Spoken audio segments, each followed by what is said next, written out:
कल प्रधानमंत्री जी चुनावी दौरों पर थे। मध्य प्रदेश से शुरू करें हम। 51 मिनट के भाषण में 44 बार कांग्रेस का नाम लिया। 1966, हम में से कोई शायद पैदा नहीं हुआ होगा। 1966 की एक फिल्म थी, नींद हमारी ख्वाब तुम्हारे। तो मोदी जी को शायद वो फिल्म बहुत पसंद है। जिस राज्य में 19 साल से उनकी सरकार हो, वहां जब चुनाव प्रचार करने जाते हैं 51 मिनट में 44 बार कांग्रेस का नाम लेते हैं। ये क्या बताता है? यह बताता है अपनी सरकार की उपलब्धियों के नाम पे बताने के लिए कुछ नहीं है, जीरो। जहां आप सत्ता में हैं वहां भी आपको कांग्रेस का सहारा लेना पड़ रहा है। यह आपकी राज्य सरकार की हालत है, यह आपकी केंद्र सरकार की हालत है। इसीलिए कहते हैं नींद हमारी ख्वाब तुम्हारे। अब तो हिमाचल हो या कर्नाटका हो, जहां जहां पांव पड़े मोदी जी के, वहां कांग्रेस को बड़ा लाभ हुआ। इसलिए हम उनको अपना स्टार प्रचारक मानते हैं। स्टार प्रचारक कहना इसलिए अच्छा नहीं लगता कि झूठ बहुत बोलते हैं। थोड़ा सच बोलना शुरू कर दें तो हमारे वो सबसे अच्छे स्टार प्रचारक होंगे नरेंद्र मोदी जी। मध्य प्रदेश गए, वहां कहते हैं कि साहब कांग्रेस महिला विरोधी है, कांग्रेस महिला बिल का विरोध करती है। अरे साहब, कुछ तो सोच के बोलो। महिला बिल की शुरुआत किसके वक्त हुई थी? 1989 में जब महिला बिल स्वर्गीय श्री राजीव गांधी जब प्रधानमंत्री थे, जब संसद में आया, लोकसभा में पारित हुआ, राज्यसभा में नहीं पारित हो पाया। क्यों नहीं हो पाया? वो 7 लोग कौन थे जिन्होंने महिला बिल के विरोध में वोट दिया? मैं गिनाता हूं। Number 1 Atal Bihari Vajpayee ji, number 2 Lal Krishna Advani ji, number 3 Ram Jethmalani जी, नंबर 4 जसवंत सिंह जी। आप देखिए, अभी मैंने आपको 4 नाम गिनाए, चारों कौन सी पार्टी के? आपकी पार्टी ने उस वक्त 1989 में, 89 होता है, 1989 में जब यह बिल पास हो सकता था, तब आपकी पार्टी के नेताओं ने, आपकी पार्टी के सांसदों ने राज्यसभा में यह बिल गिराया।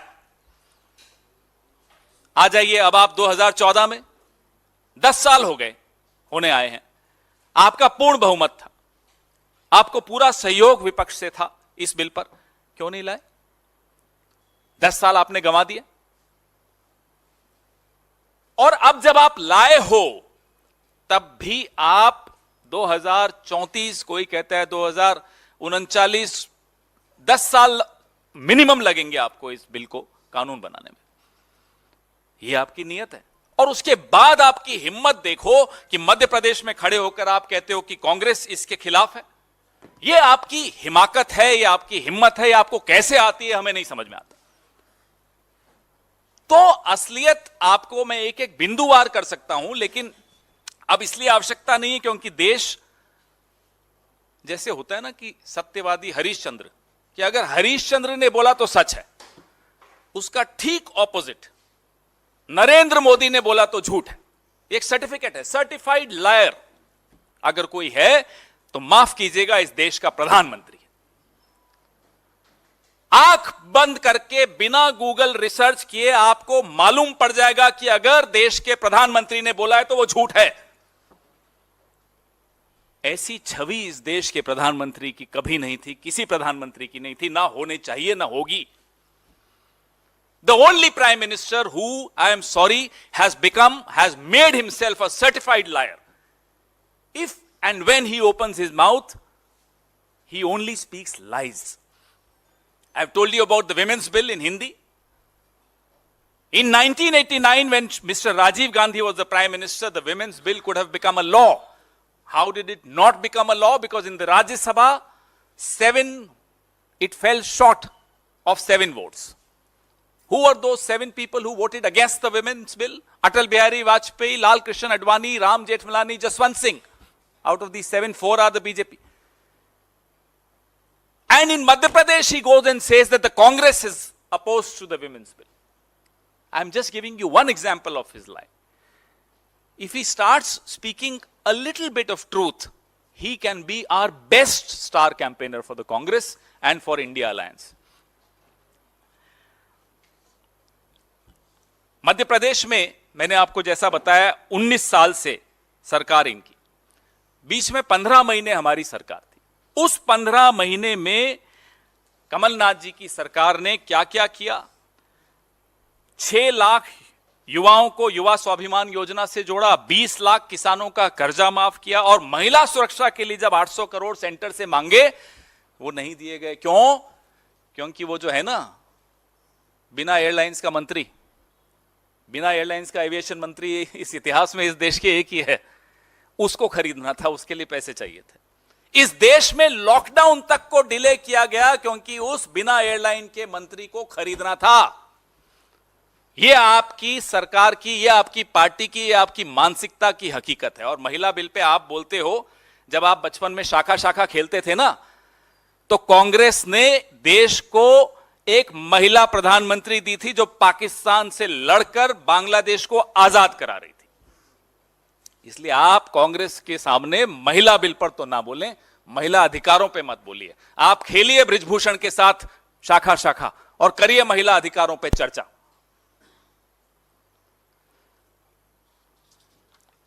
आप कहते हैं कांग्रेस को गरीबों की चिंता नहीं। जिस नरेगा ने 23 करोड़ गरीबों को गरीबी रेखा से ऊपर लाया, उस नरेगा का बजट आपने काट दिया। उस नरेगा को आप पानी पी पी कर कोसते हो। फिर आप कहते हो कि कांग्रेस को गरीबों की चिंता नहीं है। आपने ना केवल उन 23 करोड़ लोगों को फिर से गरीबी रेखा के नीचे धकेला, 14 करोड़ और नीचे साथ में भेज दिया।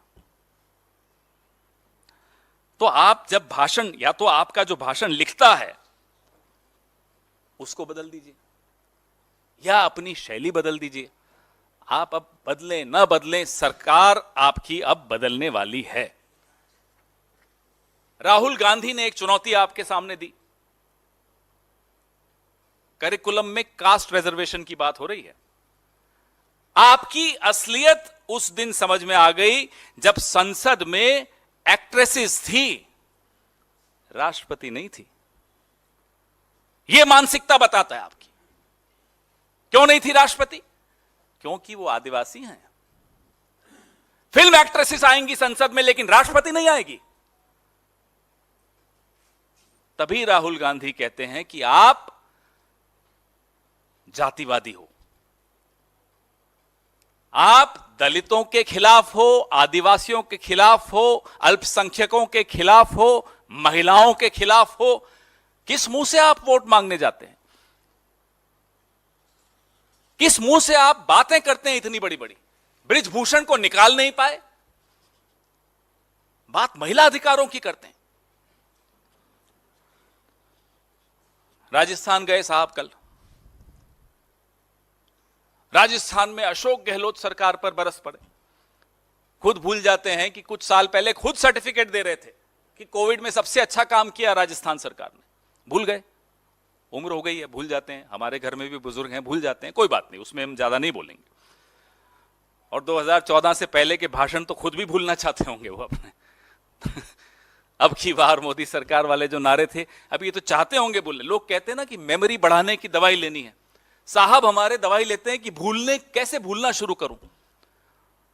डॉलर 75 पार अब की बार मोदी सरकार, बहुत हुआ महिलाओं पर वार अब की बार मोदी। अब ये तो भूलना ही पड़ेगा इन्हें। याद आ गया तो नींद कैसे आएगी? और जब नींद नहीं आएगी तो हमारे ख्वाब कैसे देखोगे? कहते हैं कल राजस्थान में कि गहलोत साहब ने कुछ काम नहीं किया 5 साल में। 5 साल में 250 कॉलेज, बता दें ये इनकी किसी सरकार ने खोले हो तो बता दें। एक उदाहरण दे दें कि साहब हमारी इस फला राज्य सरकार ने 250 कॉलेज से ज्यादा खोल दिए।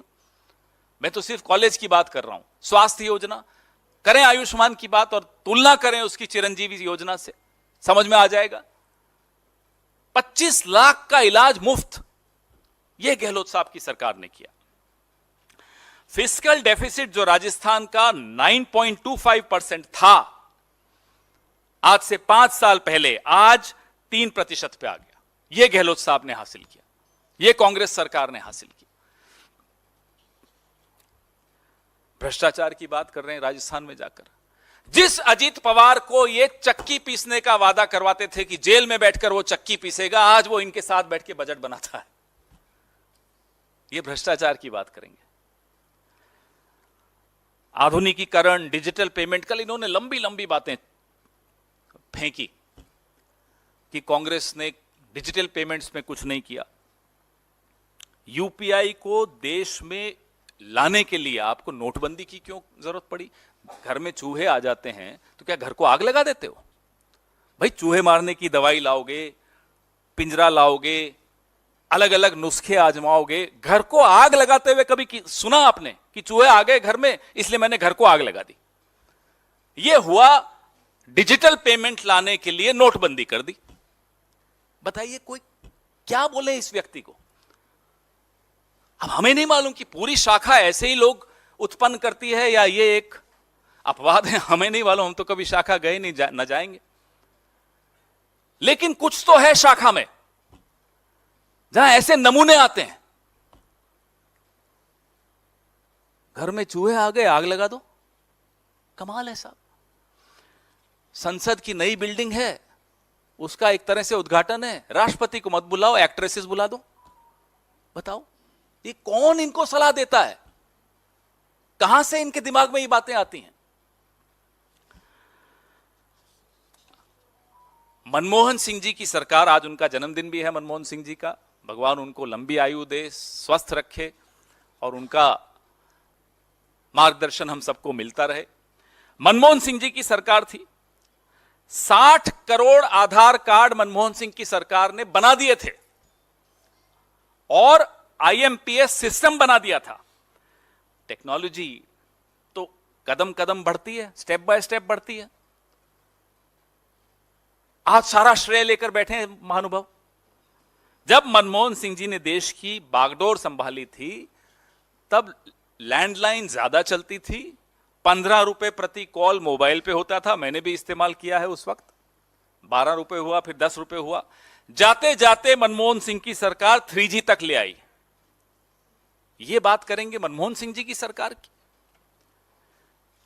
तो जैसा कि मैंने आपको कहा कि अब सरकारी खर्चे पर जो नरेंद्र मोदी जी अब चुनावी अभियान पे निकले हैं, वैसे तो हमेशा ही चुनावी अभियान पे ही रहते हैं, फिर कहते हैं कि मैं साहब छुट्टी नहीं लेता। तो आप करते क्या हो तो छुट्टी लेनी पड़ेगी आपको? अपना भी मनोरंजन करते हो, देश का भी मनोरंजन करते हो, उसमें छुट्टी की क्या जरूरत पड़ी आपको? तो ये कहना कि छुट्टी नहीं लेते, चलिए हम तो खुश हैं कि आप जितना प्रचार करेंगे उतना हमारा खर्चा बचता है, हमें उतना कम प्रचार करना पड़ता है। आप ये करते रहिए और अपने गुरु मोहन भागवत से थोड़ी सलाह भी ले लीजिए, जिन्होंने बोला था कि महिलाओं को 4 दीवारी में कैद करना चाहिए। जरा उनसे भी पूछ लीजिए कि महिला आरक्षण पे उनका क्या सोच है, उनका क्या कहना है। एक हमें आग्रह आपसे करना है कि राष्ट्रपति को यथासंभव सम्मान देने की कोशिश कीजिए। मत ये याद रखिए, आपके दिमाग में जो है, आपके जहन में जो शाखा से आपने सीखा है कि वो आदिवासी हैं इसलिए उनको सम्मान नहीं देना या वो महिला हैं इसलिए उनको सम्मान नहीं देना, ये गलत है। देश की राष्ट्रपति हैं, देश का गौरव है, उनको आप सम्मान देना सीखिए।